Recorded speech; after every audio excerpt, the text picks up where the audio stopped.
Pour me présenter, donc, je suis directeur d'hôpital, mais de formation ingénieur biomédical, et j'ai passé beaucoup de temps en hôpital, puisque j'ai travaillé pendant à Paul-Brousse, Mont-d'Or, à la Pitié pendant 14 ans, à l'hôpital de Versailles et au CHU de Toulouse.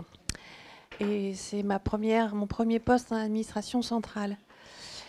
Voilà, dans mon équipe, il y a Muriel Eliasevich qui est médecin,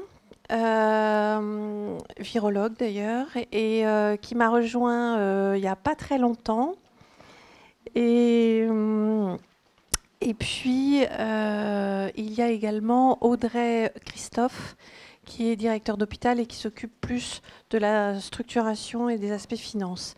Muriel s'occupant je lui ai demandé de renforcer notre présence au niveau européen et s'occupe de tout ce qui est de redynamiser peut-être un petit peu, s'il en était besoin, le projet de la BNDMR. Et sur l'aspect recherche, puisque j'y reviendrai, mais il est demandé dans le plan numéro 3 que nous travaillons de façon plus étroite avec le ministère de la Recherche et notamment avec la Direction générale de la Recherche et de l'Innovation. Dans cette équipe qui se veut quand même étendue, il y a également Patrice Dosquet à la DGS et puis on travaille avec Jean-Michel Heurt à la DGRI.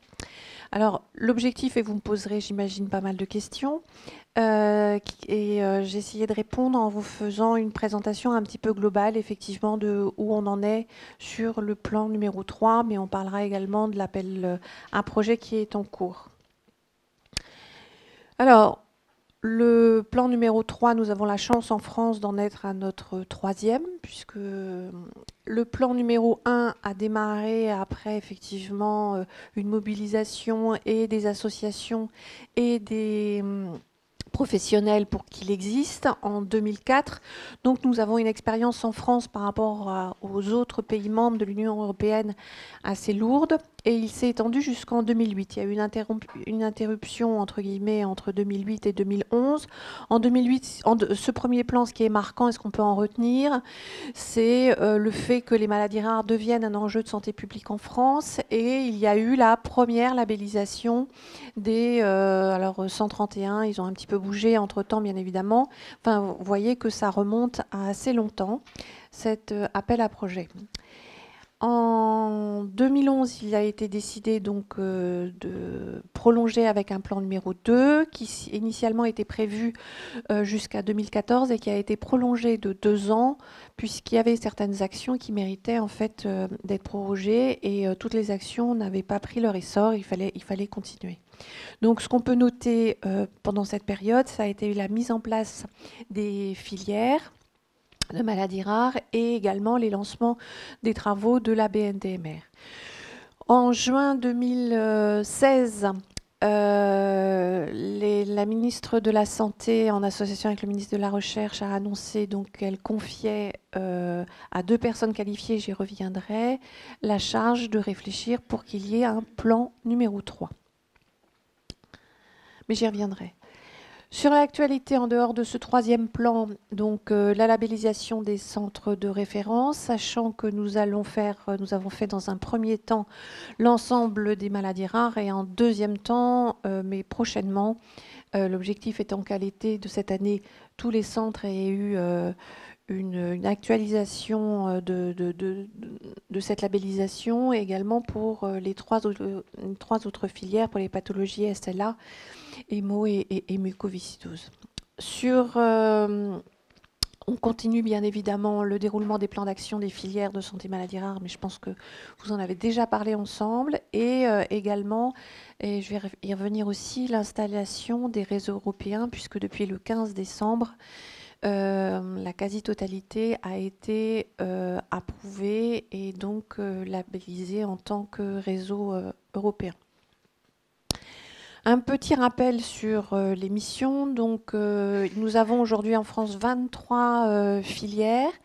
Leur mission est la coordination avec un grand C, que ce soit la coordination de l'activité clinique, bien évidemment, mais également de la recherche et de l'enseignement. Leur objectif est une lisibilité, bien évidemment, de prise en charge. C'est quelque chose que je ne saurais que répéter. Et dans le cadre de cet appel d'offres, effectivement, l'objectif, c'est d'avoir une structure qui soit lisible et pour le patient et pour les médecins non spécialistes des maladies rares, qu'ils soient généralistes, qu'ils soient pédiatres ou pas forcément dans ce milieu-là. Nous avons aujourd'hui, on verra si ça évolue, 131, on va dire, réseaux, avec à leur tête des centres de coordination. Ils sont à leur côté, en complémentarité de ces centres coordonnateurs, il y a des centres constitutifs. Donc au global, nous avons 131 plus 219, pas loin de 350 centres de référence pour les maladies rares. Avec des missions, il y a 5 missions, le recours, l'expertise, l'éducation, la recherche, la coordination, mais ça, vous savez tout ça bien par cœur. En ce qui concerne les centres de compétences, alors il se trouve qu'ils avaient été plus ou moins identifiés, mais pas véritablement suivis en tout état de cause.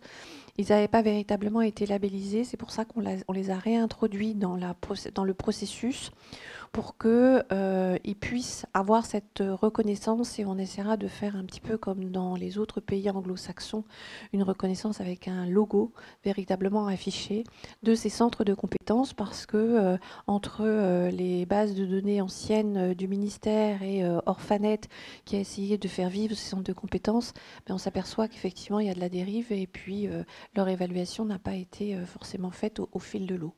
Donc leur recensement est mal connus aujourd'hui. On estime qu'ils sont entre 600 et 800.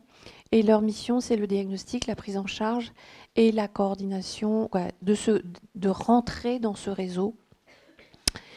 En plus, nous avons 45 centres de référence sur la muco, nous avons 15 sur la SLA et 27 sur l'hémophilie. Les textes de référence, mais vous verrez à la fin, de toute façon, ne les notez pas. On a développé il y a peu de temps un site sur le ministère où on reprend ça et les liens existent. Ce qu'il faut dire, c'est qu'en France, on est quand même bien avancé en ce qui concerne la définition de notre structure, puisque en juillet 2013, donc, il y a une instruction qui régit et qui définit clairement la structuration des filières. En janvier 2016, on dit ce que sont et quelles sont les missions de ces différentes acteurs dans le monde des maladies rares. Et puis, effectivement, publié début novembre, mais une instruction de 25 octobre qui va actualiser les centres. Les filières, donc mises en place en 2014, certaines en début 2015, parce que ça a mis un petit peu de temps. Donc c'était effectivement déjà une préconisation de l'évaluation du PNMR1. Ça a été mis en place à la fin du PNMR2. Donc ce sont des champs larges avec une couverture de maladies rares, soit proche de leur manifestation, soit conséquente ou leur prise en charge, avec soit responsable d'une atteinte d'un même organe. C'est vrai qu'en fonction, en tout état de cause, ce qui a été conçu en France, on voit bien avec les ERN qui sont aussi qui peuvent être peut-être les grandes sœurs des filières. On voit qu'au niveau Europe, la France ne s'est pas trompée, puisqu'on a, et on y reviendra j'y reviendrai tout à l'heure, une bonne adéquation entre la définition de nos filières et les filières européennes. Les objectifs, donc favoriser la lisibilité de l'organisation pour faciliter l'orientation des professionnels, je l'ai dit, et créer un continuum d'action entre les structures et les acteurs sanitaires, médico-sociaux, sociaux, éducatifs, etc., tous les partenaires des centres de maladies rares pour un accompagnement global des personnes malades. Alors, ils sont financés et les filières ont à la fois une part fixe et une part variable qui est évaluée en fonction de leur plan d'action. Donc, nous avons rendu au mois d'octobre l'évaluation qui a été faite des propositions des filières. Il y a eu un très gros travail qui a été fait par les filières. C'était la deuxième année. La première année, c'était une année de test, on va dire. Mais là, on a eu des rendus extrêmement positifs et qui sont un socle pour la préparation du plan numéro 3, qui sont quelque chose d'extrêmement précieux, puisqu'elles ont su faire une évaluation à la fois de bilan des actions menées sur leur je dirais, première année de fonctionnement, en analysant clairement leurs points forts, leurs points faibles, et elles ont décliné avec un plan d'action en s'engageant sur des actions dans les prochaines années. Et c'est 10 millions, un peu plus de 10 millions, 10 millions d'euros qui leur est délégué. Donc, quand je parle de leur mission, pour de donner des exemples un petit peu précis, importer et coordonner les actions visant à améliorer la prise en charge des malades, par exemple la coordination de la rédaction de la définition des PNDS. Là, je pense qu'on va pouvoir, on a lancé un message pour qu'effectivement il soit un petit peu plus étendu. L'Europe nous y aidera très certainement, mais ce serait bien qu'on les développe. Donc là, c'est vraiment aider les centres pour que ces PNDS, puisqu'il y a dans la rédaction des PNDS, il y a le fond, il y a la forme. C'est vrai qu'on fait le constat que de temps en temps, sur le fond, les éléments sont là. Sur la mise en forme, c'est un petit peu plus compliqué, puisque lorsqu'on a la charge de rédiger pour la première fois un PNDS, on peut être un petit peu braqué sur le formalisme et la méthode utilisée pour le rédiger. Donc là, effectivement, les filières doivent être aidantes pour les centres pour lesquels ce serait la première fois qu'ils rédigent un PNDS, pour effectivement leur mettre le pied à l'étrier. La mise en place de la BNDMR, là on va démarrer en début de cette année le déploiement de Bamara, puisque ça c'est quelque chose qui était en carton depuis très longtemps. L'objectif, c'est que là, les 2 premiers mois de cette année, on démarre le déploiement sur une filière, et puis sur 2 autres avant la fin du premier trimestre de cette année. L'objectif étant après qu'on puisse avoir une ambition plus large et avoir la moitié des filières avec un déploiement de Bamara assez rapide. Là aussi, l'Europe nous tire vers le haut. C'est vrai qu'on a beaucoup à apporter de notre expérience, mais il serait bon aussi, puisque ça sera l'ambition des réseaux européens, d'avoir des banques un petit peu européennes pour à la fois arriver à tisser les liens, connaître nos patients, mais également dans des visées de recherche, qu'elles soient épidémiologiques, sociales ou recherche fondamentale ou pure. Donc là aussi, on a demandé à ce que les filières accompagnent sur le déploiement de cette base. Favoriser la mise en place des RCP. Aujourd'hui, on est bien conscient que les RCP sont parfois difficiles à mettre en œuvre, parce que par essence, les réseaux sont nationaux et que l'interopérabilité entre des établissements différents est parfois difficile. Donc on va travailler cette année à préparer éventuellement un outil commun aux filières, mais facilité pour que les RCP puissent être formellement organisés sur un support sécurisé, on va dire. Optimiser la transition enfant-adulte. Certains ont déjà fait des travaux intéressants. L'objectif, c'est que effectivement tout le monde ne réinvente pas et que ces expériences puissent être mutualisées. Donc là, en fonction des filières, c'est des sujets vraiment importants qu'il faut régler, parce qu'on analyse une fracture entre le passage de la pédiatrie lorsque l'enfant passe à l'âge adulte. Favoriser et valoriser le continuum entre recherche fondamentale, translationnelle et clinique.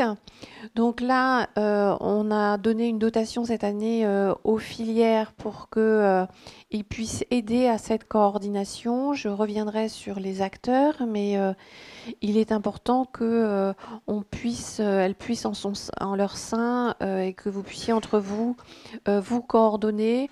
Le constat que l'on fait, c'est qu'il y a énormément de travaux qui sont faits, malheureusement, au prorata des sources vives qui existent. On ne peut que constater que la France n'est pas forcément dans les meilleurs rangs en ce qui concerne l'éligibilité aux projets européens ou internationaux. Et donc là, on a demandé aux filières d'organiser effectivement ça pour voir comment les gens peuvent travailler un petit peu mieux ensemble, avoir les moyens de s'organiser et nous faire remonter ces genres de choses pour qu'on puisse avoir une place qui corresponde plus au travail réalisé. Par exemple, il y a un autre exemple, création d'un guichet unique pour les projets de recherche industrielle, par exemple. Aider aussi, là, souvent, les idées sont là. Par contre, la mise en forme et la méthodologie pour y arriver est parfois compliquée. Et c'est souvent notre point faible. La mise à disposition d'un dispositif permettant une réactivité aux appels d'offres de tous les niveaux, bon, je n'y reviens pas. Développer l'enseignement, la formation et l'information, c'est l'organisation d'une journée, par exemple comme celle d'aujourd'hui, mais il y a aussi des journées qui sont faites, bien évidemment, avec l'ensemble des associations, et il y a quelques expériences sur les fameux patients sachants et patients experts qui sont intéressantes. Et la réalisation aussi de visioconférences. C'est vrai qu'aujourd'hui, nous avons un outil, la technologie permet d'avoir des outils simples qui évitent des transports, etc. Et il y a des expériences sur certaines filières qui sont intéressantes, failles 2R, cardiogène, etc. Et là aussi, si on pouvait en faire profiter l'ensemble des filières, ce serait bénéfique. Là, le panel, puisque toutes les filières ont maintenant leur site internet et tout ce genre de choses sont en train de se construire et évoluent. Alors, en ce qui concerne l'Europe, aujourd'hui, il y a 23 réseaux européens donc, qui ont été approuvés par le board le 15 décembre, avec 19 ERN sur les maladies rares stricto sensu, 3 sur les cancers rares et un réseau pour la transplantation de l'enfant. Il y en a un sur les affections rares et complexes urorectogénitales qui est en cours, qui n'a pas été validé pour le 15, qui sera remis, réétudié au prochain board qui a lieu, je ne sais plus quand, mais très bientôt, février ou mars.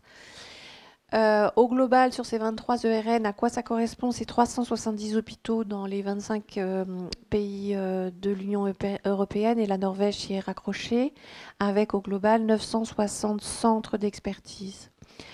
En France, parmi ces 23 réseaux, il y en a 4 pour les maladies rares stricto sensu, donc 4 sur les 19 qui sont portés par des équipes françaises. Et sur les cancers, il y a également, c'est une équipe française qui porte un des 3 réseaux cancers rares de l'adulte. Au total, sur les 960 centres d'expertise, nous avons 229 centres qui ont été associés comme membres à l'ensemble de ces ERN. Donc, les ERN réunissent les professionnels de santé spécialisés dans les différents États. Et l'objectif, c'est véritablement une mise en commun avec 2 objectifs principaux: faciliter l'accès au diagnostic, au traitement et à des soins de haute qualité abordables, et pouvoir promouvoir la formation médicale, la recherche, la diffusion et l'information, et l'évaluation des soins. Alors ça, on peut dire que si on avait à faire un pendant, c'est quelque part l'expérience qui a été montée en France, puisque les filières avaient quand même des objectifs très très similaires, et dont cette structuration, c'est finalement la migration, et l'expérience de la France est intéressante.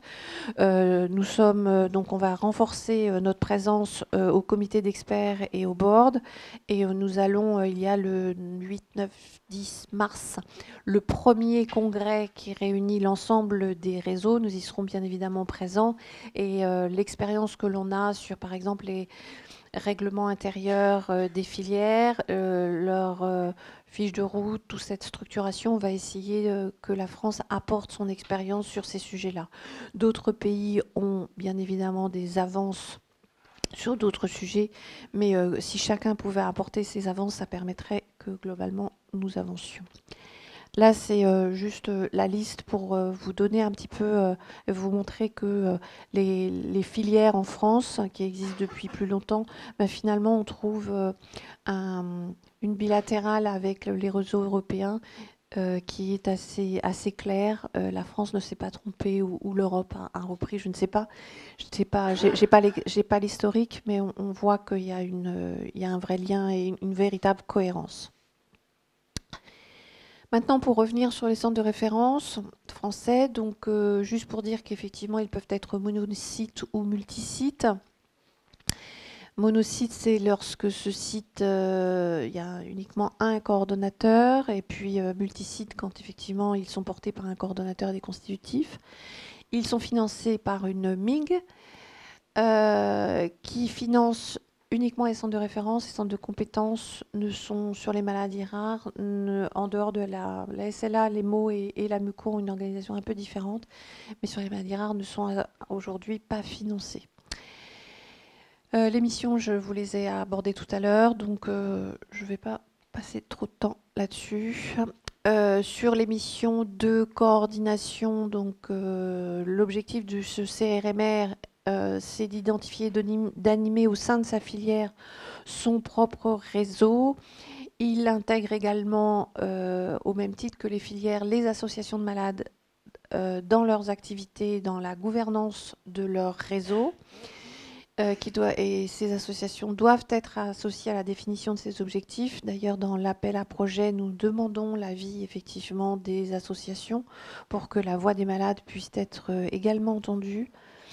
Définit les actions d'information et de communication et définit les règles, les objectifs et les plans d'action au sein de son réseau.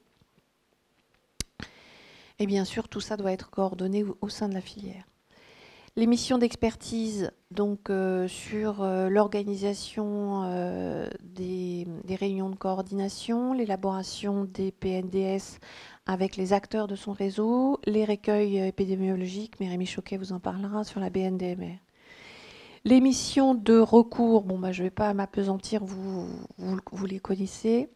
Sur les missions de recherche, là, il est vrai qu'on va essayer de faire en sorte, et je pense que le plan numéro 3 le relaiera, pour que effectivement cette organisation et qu'il y ait une incitation à ce développement-là. Sur les missions d'enseignement et de formation, là aussi, et les nouveaux outils technologiques doivent aider à ça. J'y reviendrai sur un des axes du plan numéro 3. Il y a un travail sur quels sont les outils que l'on pourrait avoir et comment on pourrait promouvoir la formation à tous les niveaux. Alors à la fois sur les nouveaux métiers qui sont dans les maladies rares, mais pas seulement, la formation sur la culture du doute auprès des professionnels qui ne sont pas spécialisés sur les maladies rares. Et à ce titre-là, d'ailleurs, nous allons avoir une session plénière à la fois au congrès des médecins généralistes et des congrès de pédiatrie de cette année pour effectivement faire passer le message, parce que les quelques études qui ont été faites montrent que les non-spécialistes ne connaissent pas suffisamment les maladies rares et l'organisation en France. En ce qui concerne le site constitutif qui peut être associé au coordonnateur, qu'est-ce qu'un site constitutif? Là aussi, il y a eu beaucoup de questions dans le cadre de l'appel d'offres. Il doit véritablement être complémentaire, que ce soit une complémentarité d'expertise, une complémentarité de recherche ou de recours ou de formation. Il doit ou il peut permettre une prise en charge pédiatrique aux adultes. C'est aussi une sorte de complémentarité, donc pour assurer au sein du réseau une liaison pédiatrie-adulte. Et puis, il peut avoir aussi les mêmes activités d'expertise et de recours, etc. Mais compte tenu de la prévalence, effectivement, c'est un relais pour le centre de coordination quand, effectivement, du fait de la prévalence de la maladie, ce serait trop compliqué pour un seul coordonnateur. Maintenant, un centre de compétences. Qu'est-ce qu'un centre de compétences? C'est vraiment une mission d'assurer la prise en charge au plus proche de leur domicile. Mais pour peu qu'effectivement il y ait un lien fort et une communication étroite avec les centres de référence. Ils peuvent participer bien évidemment, et leur intérêt à être centre de compétences, c'est de participer et d'être informés de tous les projets de recherche qui sont menés au sein de leur réseau, de pouvoir participer à ça. C'est vrai que certains centres de compétences, ça leur permet d'être un peu plus attractifs pour certains médecins quand dans certains secteurs il est difficile de recruter aussi, parce qu'il y a un intérêt du coup à véritablement être acteur d'un projet de recherche qui est mené au sein du centre, au sein du réseau. En ce qui concerne les publications également, ça permet d'y participer. Et puis, dans cette problématique d'être associé à des RCP, et c'est véritablement l'objectif que l'on aura en espérant avoir un outil qui permette pour chacun des CRMR regrouper et de faire des RCP avec tous ces acteurs. Cette slide en conclusion sur la structuration pour dire que donc à chacune des filières on a différents CRMR, mais on a des partenaires que coordonne la filière. Alors les partenaires sont à la fois les laboratoires, l'industrie biomédicale et pharmaceutique. On essaiera de mieux redéfinir dans le plan numéro 3 quels sont ces partenariats et comment faire en sorte qu'ils nous fassent, qu'ils soient vraiment positifs, avec les universités, avec les laboratoires de recherche, avec toutes les structures médico-sociales, les associations, et puis j'en ai forcément oublié d'autres, mais c'est véritablement ce travail de réseau qu'elles ont à réaliser. Pour présenter un petit peu, pour vous situer par rapport aux autres filières, donc là on est présenté par ce graphique le nombre de sites par filière, donc ça c'est le nombre de sites aujourd'hui, en rouge ce sont les coordonnateurs et en bleu les constitutifs. Quand on regarde la file active par filière, là aussi on a une bonne concordance entre le nombre de centres et la file active. Donc là c'est en rouge c'est la file active des coordonnateurs et en bleu la file active des constitutifs. Donc là aujourd'hui la file active des centres de compétences, nous ne l'avons pas. Et ce sera, puisqu'elle est remontée via l'outil Pyramide que vous connaissez tous, et c'est vrai que tant qu'on n'aura pas une banque nationale, nous ne connaîtrons pas la file active de tous les patients, puisque la définition de la file active, c'est qu'on voit un patient au moins une fois dans l'année, et on sait bien que pour certains, il y a une bonne coordination entre les centres de compétences et les centres de référence, et que certains patients, une fois que le diagnostic est porté par un centre de référence. Parfois, il est aussi fait par un centre de compétences, mais certains patients ne sont pas revus véritablement et ne sont pas comptabilisés comme tels dans les centres de référence parce qu'ils sont bien pris en charge et que la coordination du centre de compétences avec les centres de référence est de qualité. Donc, ça nous échappe. Donc là, on a un véritable problème. On n'a pas une vision véritablement de la file active des patients de maladies rares en France. Voilà pour la structuration. Alors, le troisième plan, comment ça va s'organiser? D'abord, il y a eu une demande qui a été faite en 2015 par le ministère de la Santé et le ministère de la Recherche au Conseil de santé publique et son alter ego sur la recherche, la CERS, pour faire un bilan du plan numéro 2. Donc cette évaluation a été faite. Il y a eu des multiples recommandations, je n'y reviendrai pas. Par contre, elles ont conclu de façon identique et leurs conclusions convergent pour dire qu'il faut un plan numéro 3. Donc les deux ministres ont nommé 2 personnes qualifiées. La personne de Sylvie Audan, qui est chef de service de génétique clinique au CHU de Rennes, est également responsable d'un centre de référence, et Yves Lévy en sa qualité de président à Visan. Et la mission qui leur a été donnée, c'est de préparer, de proposer aux 2 ministres donc une méthodologie, une gouvernance et des actions, les principales ambitions du plan numéro 3. Ce qui leur a été donné comme mission, c'est que ce plan numéro 3 s'attachera à diminuer l'errance diagnostique qui existe encore en France et qu'il faut... Bon, il y a eu des progrès, mais il y en a encore à faire. Améliorer les parcours de santé, associer étroitement la recherche et les soins apportés aux patients. Vous voyez que le niveau de la recherche a été mis quand même dans les premières ambitions. À promouvoir l'innovation thérapeutique, à développer les nouvelles technologies d'information et de communication, accompagnant ainsi l'émergence des nouvelles compétences, à prévenir et à compenser les handicaps et les souffrances physiques, psychiques, sociales causées par les maladies rares. Alors, au travers de ça, de cette feuille de route, les personnes qualifiées, bien sûr on travaille avec eux, ont défini 4 grands axes de réflexion et ont constitué en déléguant à des pilotes pour chacun des axes parce que le travail est d'envergure, ce travail de réflexion sur ces grands axes que je vais vous présenter. Alors, premier axe, s'identifie, il a été nommé vers un parcours de santé efficace et lisible. Il est porté à la fois par le professeur Pouget, qui est animateur de la filière Filnemus, et le professeur Vallée, qui est au CHU de Lille et responsable d'un centre. Et voilà les thématiques qu'ils vont devoir développer. À chacune thématique, ils vont devoir donc définir des actions, les prioriser et définir les moyens qui seront nécessaires pour les réaliser. Donc ça passe par un bilan. C'est vrai que l'évaluation des hauts conseils sont une bonne base, les rapports des filières également. Et ils sont en train, avec un groupe de travail, de développer ça et de conduire des audits auprès de l'ensemble des acteurs concernés et acteurs dans ces sujets-là. Donc, sur cet axe 1, le premier sous-thème, c'est vaincre les errances de parcours.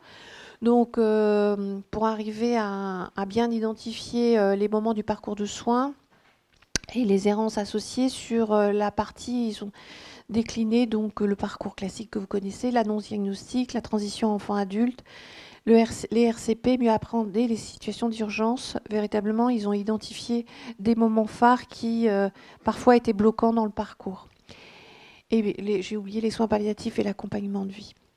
Dans l'errance, il y a aussi la problématique de la prise en charge de l'outre-mer, et aujourd'hui, vous l'aborderez.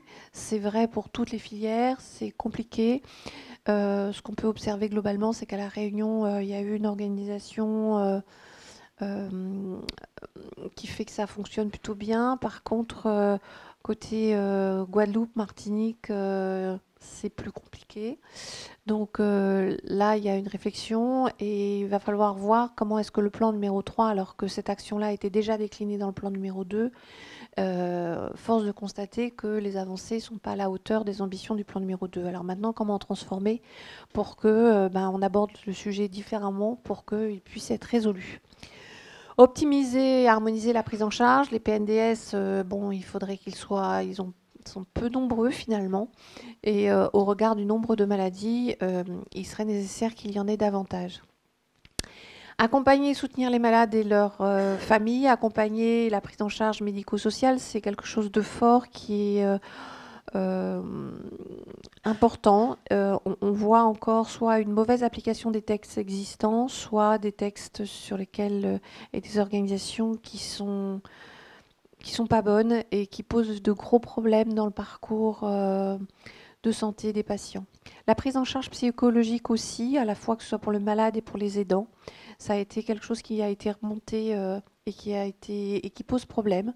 Elle n'est pas suffisamment prise en charge en France. Développer la recherche en sciences humaines et sociales. Scolariser réfléchir sur la méthode et améliorer la scolarisation des enfants. Favoriser l'éducation thérapeutique par l'autonomie et l'intégration dans la société, et assurer une équité de prise en charge. Le deuxième axe, il est porté par Hélène Dollfus, qui est animatrice de la filière sans gêne, le professeur Bréard, qui est à l'INSERM, mais comme le sujet était un peu compliqué, là pour le coup il y a un trio, le professeur Damien Sanlaville, qui est chef de service de génétique clinique aux HCL. Du diagnostic à la médecine individualisée. Donc ce groupe-là va travailler sur la médecine génomique, donc faire bénéficier les patients sur les progrès en matière de séquençage à haut débit. Il se trouve qu'Hélène Dollfus a beaucoup travaillé dans le cadre du plan France Médecine Génomique 2025, donc faire ce lien-là. Séquenceur au débit, oui, mais enfin avant il y a d'autres méthodes et aujourd'hui d'ailleurs ça fonctionne comme ça. Donc arriver à revoir ce panel et cette organisation entre les centres de maladies rares et ces problématiques de diagnostic. Réussir le parcours de soins génomiques appliqués aux maladies rares, assurer et renforcer les ressources pour implanter et développer la médecine génomique appliquée aux maladies rares, et pérenniser l'excellence de la recherche. Donc tout ça, c'est un thème important. Deuxième sous-thème, développer et mettre en réseau les bases de données, les collections biologiques, études épidémiologiques. Il y a la BNDMR, mais il y a également avoir une réflexion sur tous les registres. Anticiper et encourager les innovations Et diagnostic, quatrième thème qui leur a été remis. Initialement, il était dans l'axe 1, puis il a été remis dans l'axe 2 sur les diagnostics préimplantatoires, prénataux et néonataux. Donc là, ça devrait avancer, mais c'est vrai que nous sommes le pays où il y a le moins de diagnostics, il n'y en a que 5. Et donc là, par ailleurs, c'est aussi des mesures qui sont pas que pour les maladies rares mises en œuvre, mais enfin importantes sur les maladies rares. Bien évidemment, dans cet axe-là, je ne vous ai pas décliné les groupes, mais l'Agence de biomédecine fait partie de ce groupe pour y travailler. L'orientation, la troisième axe, il est porté par Anne Gali, qui est au Généton, et Nadia Belmatoug, qui est responsable d'un centre lysosomal. Elles ont été chargées donc de développer l'axe innover pour traiter les maladies rares, donc développer de nouveaux traitements en optimisant les processus d'autorisation, d'accès et de remboursement, favoriser la recherche nationale, européenne et internationale, renforcer la coordination dans le domaine de l'innovation thérapeutique. Donc là, c'est vraiment très thérapeutique. Consolider cet axe-là. Consolider les coopérations avec les structures de soutien, bon, il y a la DGOS, effectivement, mais il y a Écrin, il y a Radico, il y a plusieurs réseaux. Et comment est-ce qu'on arrive à travailler ensemble sur ce sujet-là? Le dernier axe, c'est à la fois, il peut se résumer sur tout ce qui tourne autour de la formation.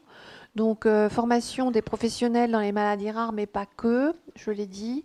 Et puis, tout ce qui est formation, tout ce qui est éducation thérapeutique pour le patient, formation pour le patient. Mais également, on y a associé tous les nouveaux outils, puisque la technologie devrait permettre de faciliter. Et il y a le fond, mais il y a aussi la forme et le support et le vecteur. Donc, c'est Anne-Sophie Lapointe qui est référente France d'Aurore 10 et Anne Arad qui est responsable d'Orphanet qui sont chargés de ce sujet-là. En fonction, donc le premier et le 4, c'est essentiellement un DGOS qui viennent en support de ces animateurs-là. Et pour l'axe 2 et 3, c'est la DGRI, la Direction Générale de la Recherche et de l'Innovation, qui les supporte. Bon, pour le moment, j'ai bien mis en gros que ce sont des orientations provisoires. Elles doivent travailler. Bien évidemment, ces groupes-là auront tout le loisir et la liberté d'adapter, de développer et de compléter si effectivement il y avait des sous-thèmes qui auraient pu être oubliés ou pour lesquels la place n'était pas suffisamment importante. Voilà pour le plan numéro 3. Je terminerai sur l'appel à projet en cours. Donc très prochainement, nous allons recevoir les candidatures. Juste pour vous donner un petit éclairage de comment ça va se passer une fois qu'on recevra les candidatures. Alors c'est effectivement, et j'en suis consciente, toujours très compliqué puisque la dernière appel d'offres, il relève à 12 ans. Donc faire un appel à projet tous les 12 ans, c'est pas forcément très bien parce que quand on le fait, forcément ça suscite... c'est une vraie réorganisation. Si on avait respecté les mandats de 5 ans, c'eût été plus simple. J'espère que celui-là sera respecté. En tout état de cause, il était véritablement important de faire cette actualisation puisque cette structuration va véritablement être le socle de déploiement lorsque l'ensemble des ambitions du plan numéro 3 seront établies, finies, validées, etc. Pour la mise en œuvre, c'est vrai que c'est une grande chance en France et on le voit bien. Par exemple, la première question qui nous a été posée au niveau du board européen, qui a été posée à l'ensemble des pays. Très bien, on va construire les filières, etc. Mais comment allez-vous faire? Ils ont posé la question à chacun des pays pour qu'effectivement, que l'ensemble de vos centres puissent être connectés, pour que les patients, effectivement, dans votre pays puissent, à un moment, s'il y a un problème, pouvoir accéder à ce réseau. Et c'est vrai qu'en France, alors là, c'est pas un problème, quoi, c'est pas un problème. C'est théoriquement, les structures existent. Il y a des pays où effectivement il n'y a aucune structure et ils ont tout à faire. Là, pour le coup, nous, on a un petit peu une avancée.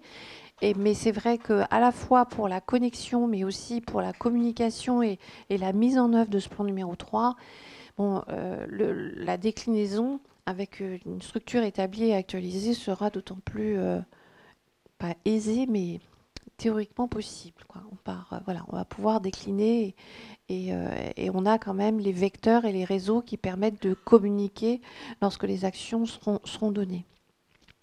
En termes de méthodologie, donc, on va regrouper toutes les candidatures par filière et ce sera un trio d'experts qui analysera ces candidatures avec un clinicien, un enseignant-chercheur et un référent organisation des parcours de soins, soit un directeur d'hôpital, soit un référent ARS, soit des coordonnateurs d'autres plans qui connaissent un petit peu le fonctionnement.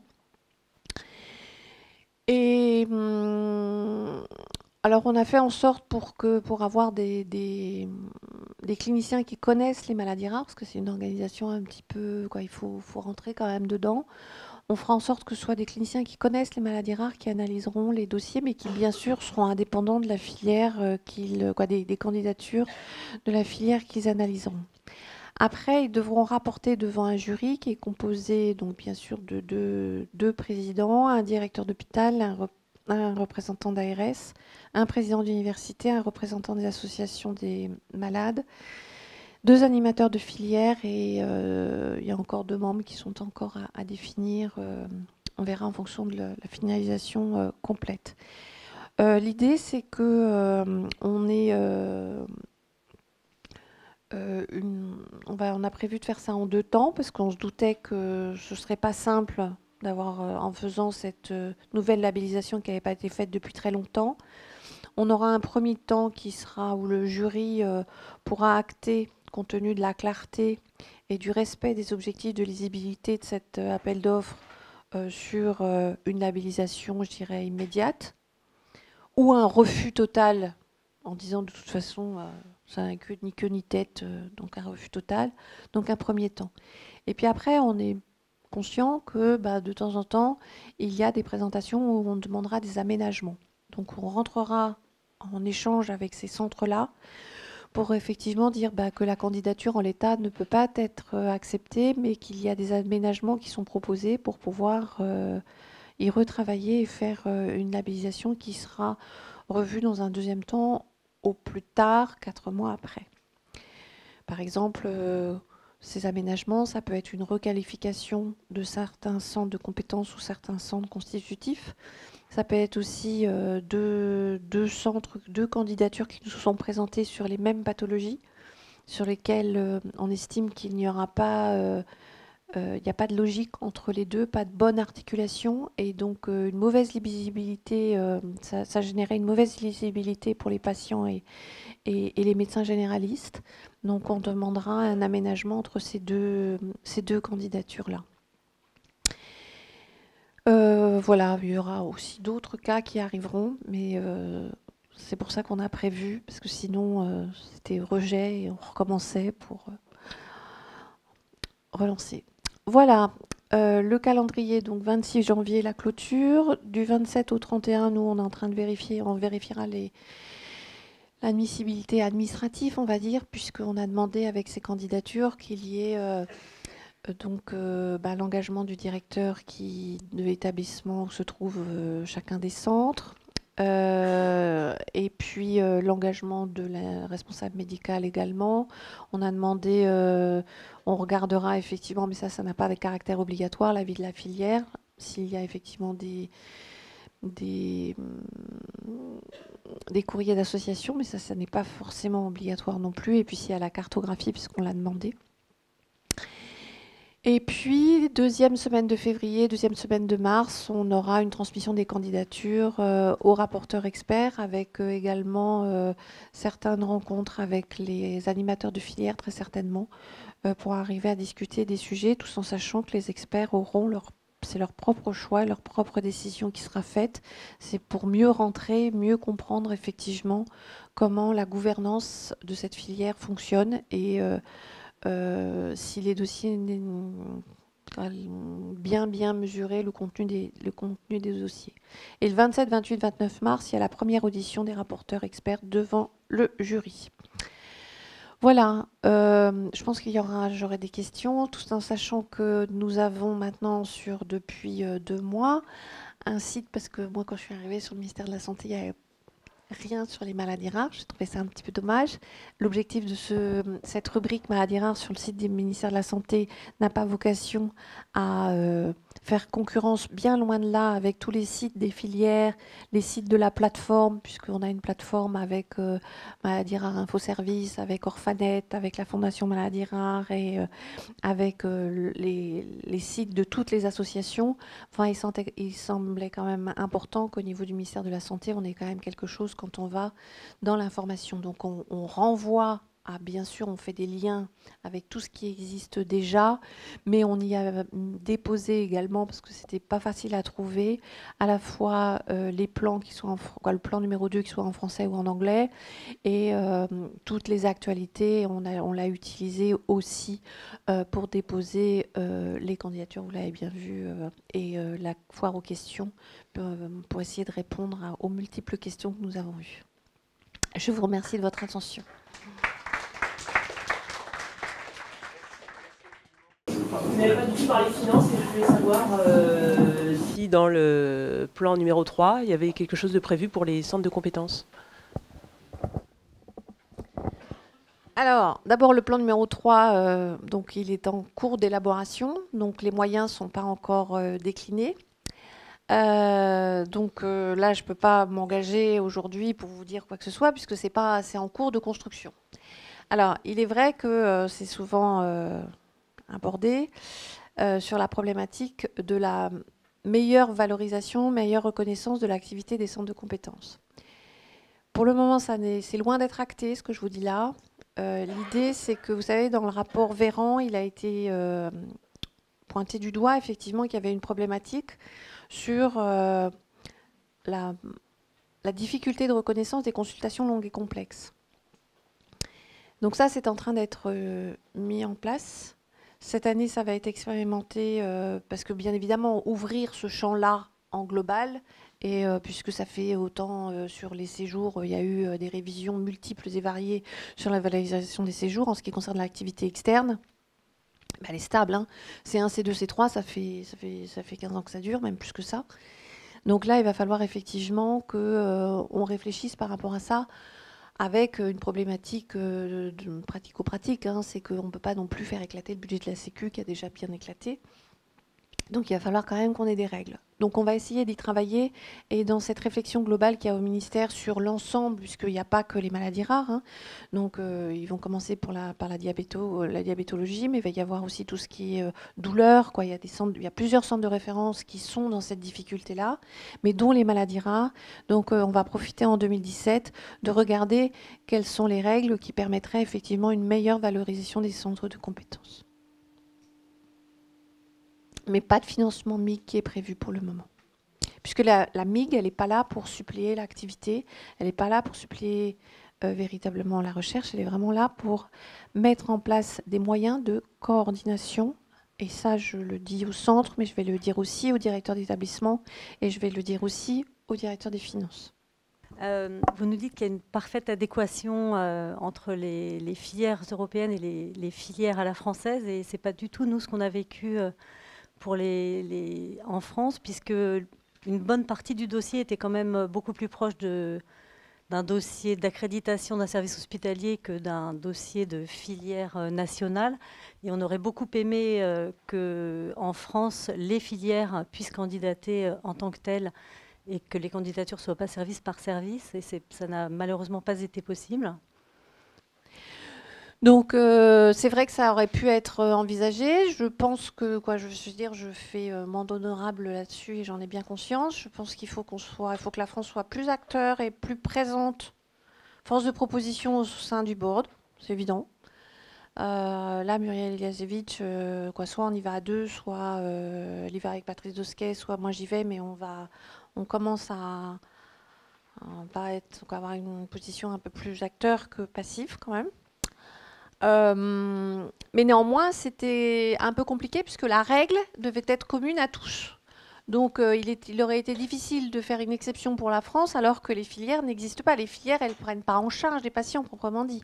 Donc c'est une coordination de centres, et faire une exception de la France, ça n'aurait pas eu de sens. Et dans la représentativité au sein des ERN, il y aurait eu une voix parmi toutes les autres. Donc ça aurait... Peut-être qu'on aurait pu, si on avait pris en France une anticipation plus grande pour trouver des règles particulières, mais ça aurait été des règles particulières à la France puisque ça n'existe pas dans les autres. Et vous aviez une autre partie de la question? J'ai répondu à votre question? Ouais, pardon. Désolé, on a... Donc moi je suis Véronique Frémobaki, donc j'ai la responsabilité d'un laboratoire de diagnostic qui s'intéresse principalement aux maladies rares, mais je dirige aussi une équipe de recherche. Donc la recherche est très bien présente dans votre plan, mais pour moi, la recherche doit identifier des nouveaux marqueurs, des nouveaux gènes, et ces nouveaux gènes doivent ensuite être servis au diagnostic du patient. Et je ne vois rien dans votre plan sur le développement de cette recherche translationnelle pour faciliter l'implication ou l'introduction de nouveaux marqueurs, de nouveaux gènes dans les laboratoires de diagnostic, car les hôpitaux à l'heure actuelle ne fonctionnent pas du tout dans ce côté-là. C'est on fait, mais ensuite, ils ne nous aident pas à développer de nouveaux projets. Donc, quand vous faites de la diagnostic de médecine individualisée, la recherche, oui, mais le transfert dans les laboratoires, je ne vois pas comment on peut le faire.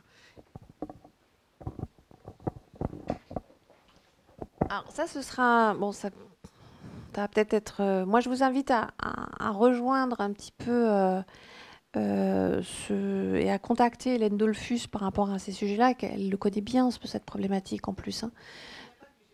Non, il n'y a pas que du génome. On est d'accord. Et d'ailleurs, au début, on leur avait mis, en ce qui concerne voilà, les pratiques diagnostiques, etc., on a bien rajouté que ça n'était pas que du génome. Parce qu'il y a aussi la biologie qui n'est pas du génome. Donc, on a bien insisté sur cet élément-là. Ils doivent le développer.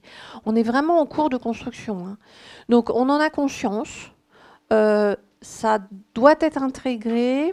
Ce sera, je pense que je vous encourage à contacter Hélène Dollfus par rapport à ça pour insister sur ces sujets-là. Alors, je n'ai pas rapporté la composition de ce groupe 2. Éventuellement, je vous donnerai un petit peu les différents membres qui y participent. Et on a des responsables de laboratoires qui participent à ce groupe-là. Je suis Rosa Vargas Poussou, je travaille ici à l'hôpital européen Georges Pompidou dans les départements de génétique. Par rapport à cette articulation entre les plans de maladies rares et France Génomique 25, si j'ai bien compris, l'utilisation actuelle des panels est un préalable et les patients qui vont bénéficier dans les plateformes générées par les plans France Génomique seront à utiliser après que les parcours du patient, si avec les panels, on n'a pas pu identifier la pathologie en question, et ça serait l'utilité des RCP pour discuter l'indication d'aller sur un projet de séquençage à haut débit pour une indication précise. Et donc, dans ces cas-là, c'est vrai que par rapport à ce qu'il disait Anne-Sophie, on voit pas encore très clairement l'articulation entre les deux. Si j'ai bien compris, ça va être comme ça. Ou sinon, les plans génomiques 25, est-ce qu'il va contribuer aussi au diagnostic de tous les jours, ou est-ce que c'est seulement dans ces cadres-là, après une analyse par panel? D'abord, je ne suis pas complètement sûre de dire qu'on fera appel au séquençage quand on aura épuisé toutes les solutions autres, actuelles. Je pense que c'est une réflexion. Il faut effectivement arriver à décliner par rapport à toutes les pathologies et le contexte. De temps en temps, il faudra peut-être y accéder tout de suite à ces plateformes-là. Et puis parfois, il y a des solutions qui existent très bien et qui ne nécessiteront pas d'y accéder. Donc là, bon, je pense que la réflexion est en cours et je ne suis pas sûre complètement. Et donc là, c'est véritablement ce travail. Il va falloir réfléchir avec les gens ici avisants, et aussi sur les deux plans, ça a aussi son intérêt. C'est effectivement de réfléchir sur qu'est-ce qu'on fait, pourquoi, et quelle est la meilleure solution technique par rapport à certaines recherches. Donc là, je pense que tout n'est pas défini. Votre question, est-ce que ça doit être au sein des RCP? Oui, pour autant, les RCP aujourd'hui, elles sont... En France, on n'est pas très bon encore là-dessus, hein. Sur la télémédecine, on n'est pas bon. Et on a des systèmes aujourd'hui sous l'égide d'une hyper-sécurisation qui sont compliqués. L'interopérabilité est quelque chose de compliqué. Donc oui, ça doit être au sein des RCP, bien sûr, mais je pense que en plus ça va être quelque chose qui va être progressif parce que dans le plan France Génomique, il est prévu 2 plateformes en 2017 qui seront opérationnelles et qui vont monter en charge en 2018, et c'est jusqu'à 2025. Donc là, ce plan qui est en train d'être construit, c'est un plan qui va avoir lieu sur 4 ans. Donc on va vraiment être dans la phase de montée en charge. Donc comme ça a été souligné tout à l'heure, qu'est-ce qu'on fait? À la fois, il y a une réflexion à avoir à long terme. Quelle est la bonne solution, tant bien même qu'on claque des doigts et qu'on ait les 12, et peut-être qu'il y aura une évaluation sur dire que 12 plateformes, ça ne suffit pas, je ne sais pas. Enfin, en tout état de cause, il y a une période de transition qu'il va falloir gérer et qu'il va falloir réfléchir et faire en sorte que tous les examens qui doivent être faits sur ces plateformes et sur lesquels l'accès direct est une bonne solution puissent être faits et qu'ils ne soient pas embolisés par des examens qui ne méritent pas d'accéder à ces plateformes. Et à l'inverse, emboliser les laboratoires actuels pour continuer à faire des diagnostics, des analyses et que ce soit le dernier recours, c'est pas non plus une bonne solution parce qu'il va falloir alléger aussi. Donc il va y avoir il y a un système d'adaptation et de redéfinition du meilleur niveau en fonction du meilleur diagnostic à faire. Il y a des liens qui sont à faire, c'est tout à fait nouveau. Alors on a l'expérience de d'autres pays. Par contre, il y a quelque chose qu'il faut rappeler, c'est que ce plan France Génomique, il est avant tout, ces plateformes, elles sont là pour faire du soin et du diagnostic pour les patients. Elle n'est pas là pour faire de la recherche. Et ça, on le redira, nous. Oui, Pierre Cochat, je suis responsable d'un centre de référence à Lyon. Je voulais vous questionner. D'abord, je suis ravi de voir que les consultations longues et consommatrices de temps vont peut-être être valorisées. Ça faisait partie des promesses de 2004, donc c'est bien. Non, je voulais vous questionner sur la recherche en SHS. Parce que c'est un domaine qui est vraiment important, qui n'est pas spécifique des maladies rares, mais qui, est quand même, qui a une place importante, croissante. Et je trouve quand même qu'on est assez peu aidé à ce niveau-là. Pour une raison simple, c'est que les SHS font par définition toujours à destruction. C'est du sabotage, Denis. À des structures de recherche qui sont totalement différentes de celles qu'on utilise habituellement, à des scientifiques, des philosophes, des littéraires, etc. C'est un autre domaine qui ne travaille pas comme nous. Les connexions sont souvent difficiles, les messages sont difficiles à faire passer. Et moi, j'aurais aimé qu'avec l'évolution de ces PNMR 1, 2, 3, on les implique vraiment autrement qu'avec quelques appels d'offres, mais par exemple dans les comités scientifiques, qu'on mette des gens qui sont complètement sur le versant SHS pour qu'il y ait quelques pilotes dans le bateau, dans ce domaine, pour qu'il y ait un peu plus qu'un affichage et que des appels d'offres qui sont présents, mais honnêtement, il y a peu de choses là-dessus, et je crois que le champ d'action est quand même extrêmement large. Il existe le bon nombre en SHS, hein, oui. D'abord, il va falloir qu'on les embarque, mais qui ne marchent pas très bien. Il y a eu l'expérience de la Fondation Maladies Rares qui avait pour vocation de développer ce genre de choses, et puis le constat est mitigé, on va dire.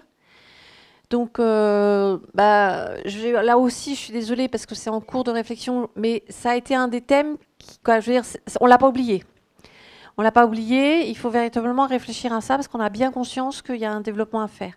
Alors je suis désolée parce qu'on est vraiment au démarrage de cette réflexion, hein. Les premiers comités ont démarré, même si les ministres ont désigné les personnes qualifiées avec l'été, etc., et la constitution des groupes, ils ont véritablement commencé à travailler que fin octobre. C'est en cours de réflexion.